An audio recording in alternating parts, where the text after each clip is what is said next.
السلام علیکم تماشاگران محترم. نشر نوبتی برنامه اطلاعاتی اخبار را از تلویزیون تاجیکستان مستقیما منظورتان می‌گردانیم. در استودیو اویشه ستار. امروز صحبت تلفنی اساسگزار صلح و وحدت ملی پیشوای ملت پرزیدنت جمهوری تاجیکستان محترم امومالی رحمان با پرزیدنت جمهوری قزاقستان محترم قاسم جومرت توکایف برگزار گردید. سران دولت‌ها مسئله‌های وابسته به وضعیت کنونی را در جمهوری قزاقستان مورد بررسی قرار دادند. پرزیدنت جمهوری قزاقستان در خصوص برقرار گردیدن ثبات و آرامی در کشور و از امروز آغاز گردیدن خروج نیروهای متحده صلح آفر سازمان عهدنامه امنیت دست جمعی از قزاقستان به پیشوای ملت معلومات منظور نمودند. محترم قاسم جومرت توکایف به تاجیکستان برای دستگیری و مساعدت اظهار سپاس نموده تاکید کردند که نظامیان جمهوری تاجیکستان که در هیئت محدود نیروهای صلح آفر سازمان عهدنامه امنیت دست جمعی در قزاقستان قرار دارند 14 ینوری سال روان به تاجیکستان برمیگردند. در جریان صحبت جانب‌ها همچنین جنبه‌های علیحده مناسبت‌های دو جانبه شریکی استراتژی تاجیکستان و قزاقستان و دورنمای رشد آنها را محاکمه کردند. ادامه اخبار. انسان دوستی، مهر و شفقت و غمخوری نسبت به شهروندان جمهوری تاجیکستان یکی از پرینسیپ‌های رعیت پرورانه پیشوای ملت پرزیدنت جمهوری تاجیکستان محترم امومالی رحمان است.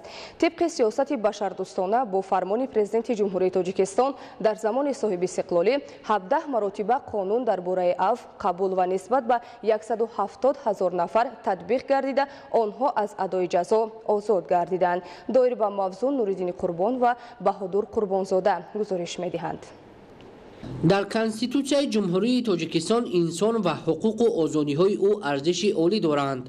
دولت حقوق و آزادی‌های شهروندان را کفالت داده به آنها زندگی شایسته را فراهم می‌سازد. پرزیدنت جمهوری تاجیکستان محترم امومالی رحمان در پیام به مجلس عالی جمهوری تاجیکستان تاکید داشتند که طبق سیاست بشردوستانه با فرمان پرزیدنت مملکت درباره بازداشتن تطبیق جزای قتل از 30 اپریل سال 2004 که در زمینه آن قانون‌های دخلدار قبول کرده شد به جزای قتل و اجرای آن در کشور مراتوری اعلان گردید. این اقدام نجیب از رحمدلی و مهر و محبت بی‌پایان انسانی پیشوای ملت پرزیدنت جمهوری تاجیکستان محترم امومالی رحمان در حق شهروندان مملکت را شهادت می‌دهد. در اساس پرینسیپ‌های انسان دوستانه، مهر و شفقت، غمخواری به عائله و کودکان و نورسان 7 سپتامبر سال 2021 به مناسبت جشن 30 سالگی استقلال دولتی قانون عفو قبول کرده شد که طبق آن 11,500 نفر از جوابگری جنایتی و ادای جزا آزاد گردیدند. طوری از پیام نوبتی پرزیدنت جمهوری تاجیکستان پیشوای ملت محترم امومالی رحمان برمی‌آید یکی از دستاوردهای مهم دوران استقلالت این قبول قانون‌ها درباره عفو می‌باشد.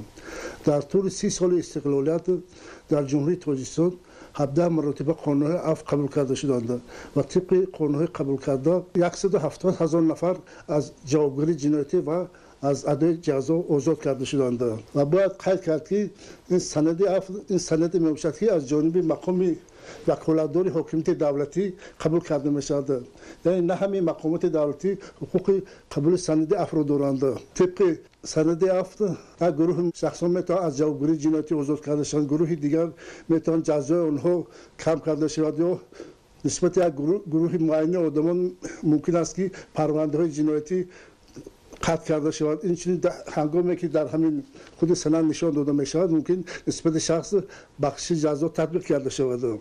تطبیق قانون‌های جمهوری تاجیکستان درباره عفو که در دوام 30 سال صاحب استقلالی 17 مراتبه مورد عمل قرار گرفتند امکان فراهم آورد که هزارها نفر به خصوص زنان و کودکان از زندان آزاد شوند. سند عفو یا سند میباشد که سند یعنی انسان دوستانه و سندی که مهر و شفقت میباشد و با مقصد تربیت کردن همین شخصانی که جنایت صادر کردند پیش از ما مقصد قانون اما عفو روانه کرده شده است و اون شخصانی که مورد عفو قرار میشوند باید به جامعه اونها مطابق گردند. غمخوری نسبت به شهروندان، رحمدلی و به حیات مقرری برگرداندن آنها از پرینسیپ های انسان دوستانه و رعیت پرورانه پیشوای ملت پرزیدنت جمهوری تاجیکستان محترم امامعلی رحمان به شمار رفته بعد عفو و از زندان آزاد شدن محکوم شدگان به قلب هزارها عائله تاجیک خوشبختی و خرسندی و شعله امید به زندگی بخشید. نوریدین قربان، بهادر قربانزاده برای برنامه اخبار. موضوع دیگر، برای فراهم آوردن فضای مساعد سرمایه‌گذاری و فعالیت صاحبکاری از جانب حکومت جمهوری تاجیکستان تدبیرهای مهم و سریع عملی کرده می‌شوند. از جمله با راه‌اندازی امتیاز و سبوکی‌ها در سمت دستگیری صاحبکاری و سرمایه‌گذاری امکان فراهم آمد که در ساحه‌های خوجگی خلق مملکت دستاوردهای نظررس به عمل آمده در برابر افزون گردیدن اقتدارهای استحصالی جایهای نوی کاری مهیا گردد.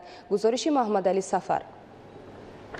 در نتیجه عملی سازی برنامه‌های ساحه‌ای و امتیازهای پیشنهاد نموده حکومت مملکت برای رشد صاحبکاری امکان فراهم آمد که سالهای صاحب استقلالی ده‌ها کارخانه‌های خرد و بزرگ استحصالی بنیاد و مورد استفاده قرار گرفته ذخیره و امکانات موجوده ثمرناک استفاده کرده شود. با توجه به رشد صاحبکاری و سرمایه‌گذاری در زمان صاحب استقلالی از جانب دولت و حکومت مملکت تا امروز در این سمت زیاده از 110 امتیاز و سبوکی‌های اندازی و گمرکی پیشنهاد کرده شدند که شماره ساختارهای با قیدگیری دولتی فعالیت صاحبکاری از 4 به 1 مهلت با قیدگیری از 49 تا 35 روز کم گردیده به طور رایگان به راه مانده شد. در کودکس انداز در تحریر نو که عمل آن از 1 ینوار سال 2022 آغاز می‌گردد با مقصد صنعت کنونی با سرعت کشور رشد صاحبکاری و سرمایه‌گذاری و با این وسیله تشکیل کردن جایهای نوی کاری اولین مراتبه در دوران صاحب استقلالی نه تنها امتیاز و سبوکی‌های ذکر گردیده نگاه داشته شدند بلکه با وجود تاثیر منفی آنها به قسم درآمد بودجه دولتی باز الواتن سبوکی‌های زیاد پیشنهاد گردیده است. تاکید گردید در پایان پرزیدنت جمهوری تاجیکستان محترم امامعلی رحمان با مجلس عالی جمهوری تاجیکستان. با وجود این شماره اندازها از 10 تا 7 نمره کم گردیده معیارهای یکچند نمود آنها پست کرده شدند. از جمله انداز از استفاده برندگان راههای اتومبیلگرد از نمره اندازها خارج گردیده معیار انداز از درآمد شخصانی واقعی از 8 و 13% به 12% پست کرده شد. در برابر این با مقصد صنعت کنونی با سرعت کشور و تأسیس دادن جایهای نوی کاری معیار انداز از درآمد شخصانی حقوقی برای استحصال مالها به اندازه 13% نگاه داشته شده. برای تشکیلات‌های مبیلی و تشکیلات‌های قرضی مالیوی معیار انداز از درآمد شخصانی حقوقی به اندازه 20% یعنی 3 بند کم پیش بینی کرده شد. در برابر این با مقصد شفافیت فعالیت صاحبکاری و واقعا نشان دادن شماره کارگرای کرایه و فوند مهنت معیار انداز اجتماعی برای تشکیلات‌های تجارتی از 25% با معیار 20% پست کرده شد. فراهم آوردن چنین امکانات در سمت دستگیری صاحبکاری و سرمایه‌گذاری و تطبیق موفقانه یکی از هدف‌های استراتژی مملکت صنعت کنونی با سرعت کشور مساعدت نموده. در این زمینه تدبیرهای وابسته به مهیا کردن جایهای نوی کاری و با شغل دائمی فرا گرفتن ساکنان مملکت تدریجاً عملی کرده خواهد شد. در ناحیه بالجوان برای پیشگیری خوف آفت‌های طبیعی کارهای ساحل مستحکم کنی ادامه دارد. طبق لایحه ساحل دریای تلخک در حدود مرکزی ناحیه باید از نو برقرار کرده شود. ادامه موضوع در گزارش سید جعفری محمدعلی و خورشید نادرخان. در ناحیه بالجوان برای پیشگیری خوف آفت طبیعی و برقرارسازی قسمت‌های آسیب‌پذیر ساحل دریای تلخک با دستگیری حکومت جمهوری تاجیکستان از جانب فرمایشگر دیرکسیون ساختمان انشاءات حکومتی دستگاه اجرایی پرزیدنت جمهوری تاجیکستان و پودرچی جمعیت دارای مسئولیتش محدود سیدای شهری باختر با استفاده از ماشین و مکانیزم لازمه کارهای ساحل مستحکم کنی با وسعت ادامه دارد. در 1.5 کیلومتر لایحه پیشنهاد کرده شده است. حرکت میکنه که تا زیاد شدن آب دریا کارهای ساحل مستحکم کنی را در هر سمت به انجام رسانیم. کارهای ساحل مستحکم کنی در ساحل این دریای حدود ناحیه از ماه دکمبر سال 2021 آغاز گردیده تا امروز با گذراندن کارهای زمینی و بتون خوابانی قسمت چپ ساحل در مسافت بیش از 500 متر از نو برقرار کرده شده است. مجرای آب این دریا اساساً در روزهای بارشات و آمدن سیل‌های موسمی زیاد می‌گردد. تا این موضع در دوام سال‌های 2020-2021 با جلب ساحلکاران قسمت آسیب‌پذیر ساحل دریای تلخک برقرار گردیده است. айни замон бо ҷалби 8 адад механизм дар иншоот аз ду қисмати соҳил корҳо бо сурат ҷараён дошта аз соҳи марҳила ба марҳила анҷом додани корҳои соҳил мустаҳкамкунӣ тибқи нақша чорабинии мақомоти иҷрои ҳукумати давлатӣ шуъбаи меъморӣ ва кумитаи заминсозӣ ҳудуди маъмурии маркази ноҳияи балҷувон васеъ ва оянда дар қисмати чапи соҳил иншооти нав бунёд мегардад. дар ҳудуди ҷамоати деҳоти ба номи Сафар Амиршоеви ноҳия низ бо ин мақсад аз тарафи агентии беҳдошти замин ва обёрӣ назди ҳукумати ҷумҳурии Тоҷикистон дар қисмати харобгаштаи соҳили дарёи оби Мазор корҳои лоиҳакашӣ сурат гирифта дар ин мавзеъ низ дар масофаи зиёда аз 800 метр бояд корҳои соҳил мустаҳкамкунӣ анҷом дода шавад ки аз ин ҳисоб қидаи ҳамшафати соҳили дарё ва иншооти истеҳсолию майдони бохоб хавфу хатар шуда дар ин мавзеъ низ имкон фароҳам мегардад ки оянда иншооти нав бунёд ва дар он боз шумораи муайяни сокинон ба ҷои кори доимӣ фаро гирифта шавад. дар муассисаҳои тандурустии ноҳияи Нуробод бо мақсади пешгирӣ аз бемории сироятии COVID-19 бо истифода аз ваксина дар 35 маркази эмгузаронӣ сокинон ба ваксинагузаронӣ фаро гирифта шуданд. гузориши Дигули Маҳмуд аз ноҳияи Нуробод. кормандони муассисаҳои тандурустии ноҳияи Нуробод ҷиҳати пешгирӣ аз бемории сироятии COVID-19 дар қаламрави ҷамоатҳои шаҳраку деҳот тадбирҳои заруриро роҳандозӣ намуда истоданд. аз ҷумла дар бинои кӯмаки аввалияи тиббию санитарии шаҳраки Дарбанд ва назди дигар бунгоҳҳои тиббии деҳот марказҳои ваксинагузаронӣ барои сокинон ташкил шудааст то аз ин бемории сироятӣ пешгирӣ карда шавад. дар ноҳияи Нуробод то имрӯза 29 бунгоҳи тиббӣ, 5 та маркази саломатии деҳотӣ, 1 та маркази саломатии ноҳиявӣ ки дар ин маркази саломатии бунгоҳи тиббӣ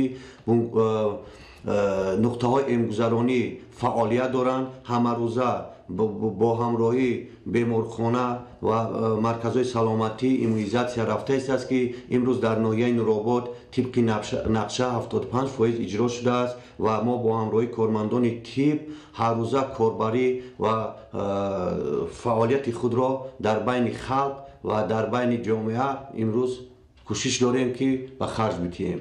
дар баробар ин ба фаъолият шурӯъ кардани марказҳои ваксинагузаронӣ сокинони синну соли гуногун дар навбати аввал аз муоинаи тиббӣ гузашта ваксина мегиранд.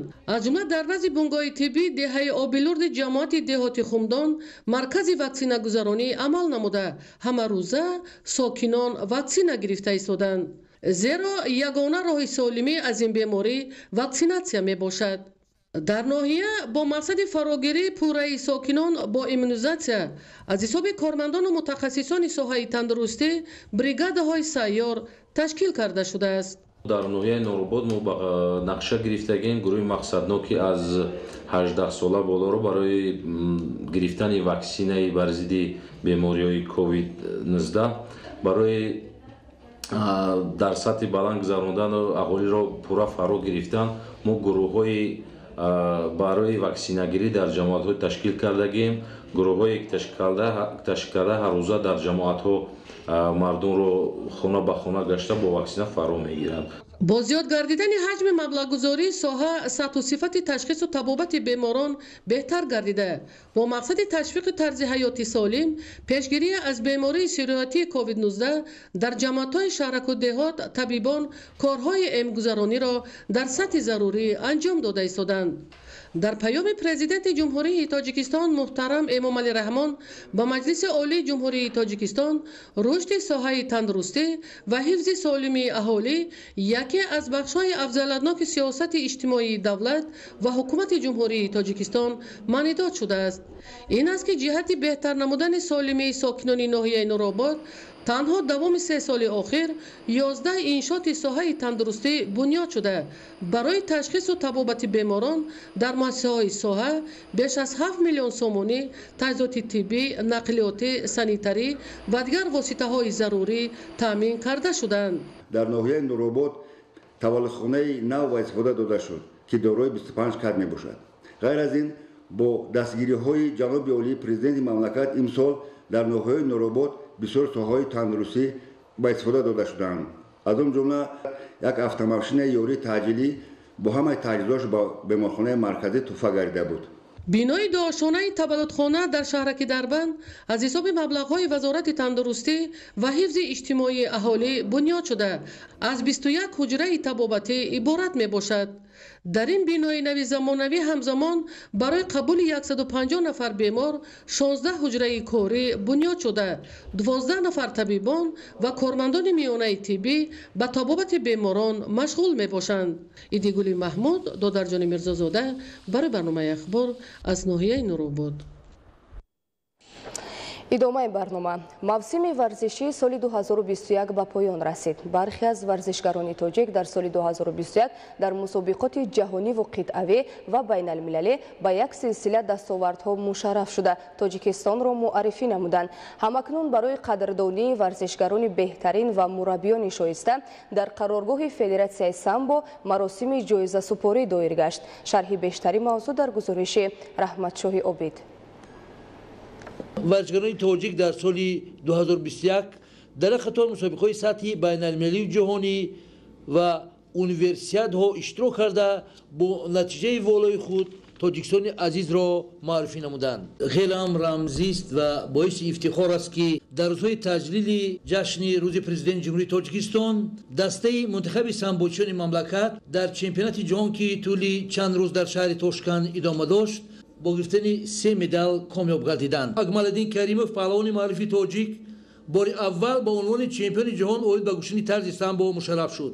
در وزن تا 58 کیلو هنری والا نشان داده و گرفتن عنوان چمپیون جهان کامیاب گردید و با بلندترین قله ورزش جهان راه یافته تاجیکستان عزیز را به جهانیان معرفی کرد. ثمره استقلالیت و وحدت ملی و توجه غمخوری‌های پیوسته حکومت جمهوری تاجیکستان بخصوص اساسگزار صلح و وحدت ملی پیشوای ملت پرزیدنت جمهوری تاجیکستان محترم امامعلی رحمان است که در ظرف 30 سال استقلال دولتی ورزشگران تاجیک در سطح بین‌المللی شرف تاجیکستان را حمایت می‌نمایند و با افتخار غالبیت آنها پرچم مملکت پرافشان می‌گردد.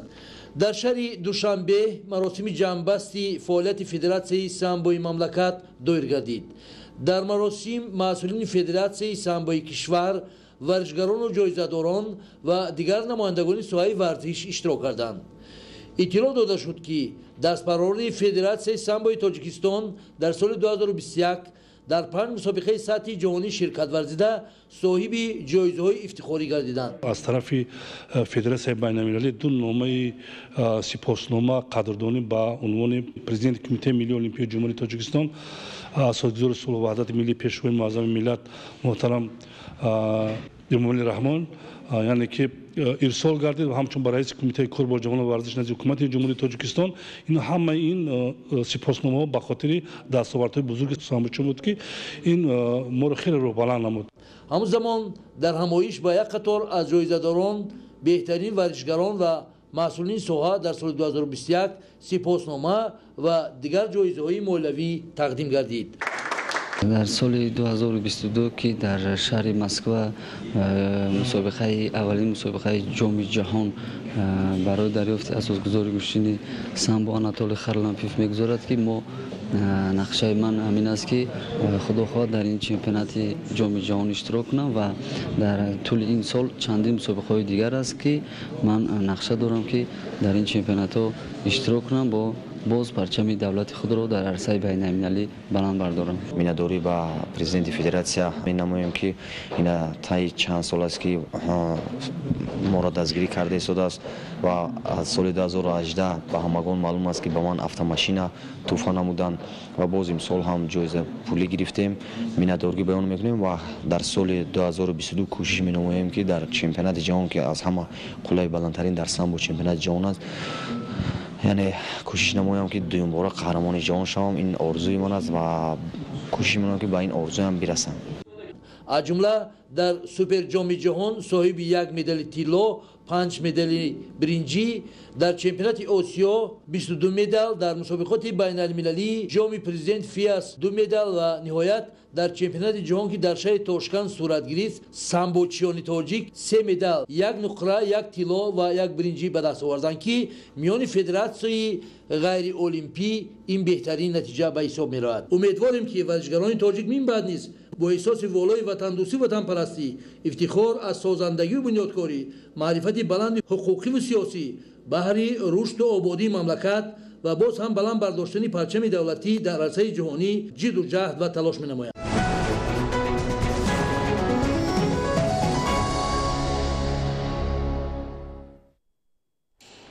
بینندگان گرامی، نشر نوبتی برنامه اطلاعات اخبار به انجام رسید. خیر، سلامت و سربلند باشید.